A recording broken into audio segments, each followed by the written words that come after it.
Hello guys, wapenzi na wafuatiliaji wa channel yetu. Leo ni siku ambayo nina furaha sana. Nina furaha sana kwa sababu nimeweza kuona matunda ya kufundisha watu ushonaji. Nilikuwa nafundisha, sikuwa serious, lakini baadaye nikaanza kutengeneza vitabu na wauzia wengine, na wafundisha live kwa kuwatumia vitabu, then unampigia simu kawaida, wengine video call, unachokuwa unakifanya.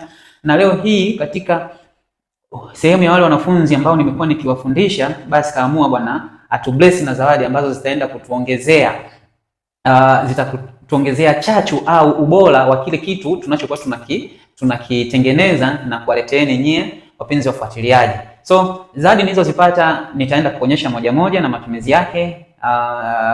Ila nashukuru sana na furaha sana mpaka nilikuwa nashindwa jinsi gani ya kujielezea. So kupitia hizi zawadi au hivi vifaa ambavyo ameweza kutupatia, nafikiri nitajaribu kuvionyesha na namna gani jinsi vinavyokuwa vinatumika kadri nitavyokuwa natumia kwenye kazi zangu, ili fundi yeyote yule ambaye upo huko unaitazama hii video na wewe uwe inspired, aidha ukiweza kuvitafuta vikakusaidia kwa ajili ya kwenye kutengeneza content au maudhui ambayo yatakuwa yamelenga kuilisha hadhira yako.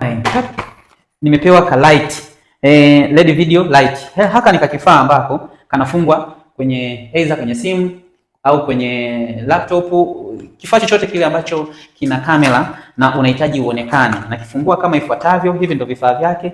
Hapa na USB type C, na hii hapa nina clip au bana, kibanio cha kubania kwenye sehemu ambayo utakuwa na attach, na haka ndio kakifanyia kenyewe. Sasa haka nafikiri nishamaliza na box haka ndio kakifaa kenyewe. Kana sehemu ya kuwashia kama hivi, kana sehemu ya kubadilishia mwanga kama hivi, na kana sehemu ya kupunguza mwanga na sehemu ya kuongeza mwanga like this. So nafikiri video zetu zitakuwa zina mwanga mzuri kiasi kwamba mpaka nashindwa kuelezea. Sasa jinsi ya kukamount hapa, unachukua hii clip na iattach hapa. So wapi?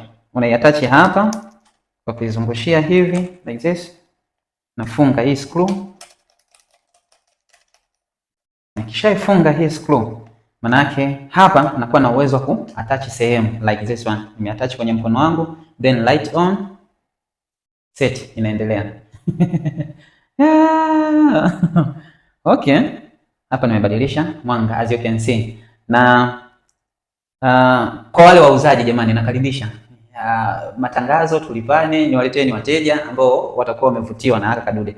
So kama unajijua wewe ni muuzaji, basi unaweza kanicheck, kwa sababu watu wengi wanakuwa wananicheck natumia vifaa gani katika kufanya session ya vipindi vyangu. Okay.